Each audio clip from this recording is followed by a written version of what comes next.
जय जगन्नाथ साଙ୍ଗमाने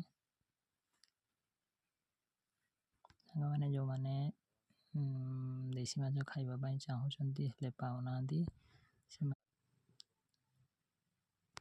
ସେମାନଙ୍କୁ କହୁଛି ଏଇ ଭିଡ଼ିଓ ଦେଖୁଛନ୍ତି ଭିଡ଼ିଓରେ ମୋତେ କମେଣ୍ଟ କରନ୍ତୁ। ମୁଁ ରାଇଟ୍ ଲୋକେସନ୍ କହିଦେବି, ସେଇ ଲୋକେସନ୍ରେ ଆସିକି ଆପଣ ନେଇକି ଯାଇପାରିବେ। ପୁରା ଝଡ଼ି ଗଡ଼ିଆ ପରିଷ୍କାର ଗଡ଼ିଆ ଆଉ ଦୁଇଟା ମଟର ଚାଲିଛି, ବଡ଼ ପମ୍ପ ଚାଲିଛି ଦୁଇଟା।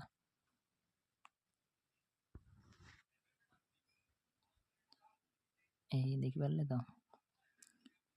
ଗୋଟେ 2 ଦିନ ଭିତରେ ଶୁଖିଯିବ। ଆପଣ କମେଣ୍ଟ କରନ୍ତୁ, ମୁଁ ଲୋକେସନ୍ କହିଦେବି। ଜାମଝାଟରୁ ଆସିଲା ପରେ ଯେଉଁ ରୋଡ଼ଟା ଅଛି ସେଇ ରୋଡ଼ଟା ମୁଁ ପର୍ଟିକୁଲାର କହିବି, କମେଣ୍ଟ କରନ୍ତୁ, କମେଣ୍ଟରେ କହିବି। ଆଉ ଯେଉଁମାନେ ମୋ ଚ୍ୟାନେଲକୁ ସବସ୍କ୍ରାଇବ୍ କରିନାହାନ୍ତି ଏପର୍ଯ୍ୟନ୍ତ ଭିଡ଼ିଓ ଦେଖୁଛନ୍ତି, ସବସ୍କ୍ରାଇବ୍ କରିଦିଅନ୍ତୁ, ଲାଇକ୍ କମେଣ୍ଟ ସେୟାର କରନ୍ତୁ। ଦୟାକରି ସେୟାର ମଧ୍ୟ କରନ୍ତୁ, ଚ୍ୟାନେଲରେ ଅନ୍ୟ ଲୋକଙ୍କ ପାଖରେ ପହଞ୍ଚିପାରିବ।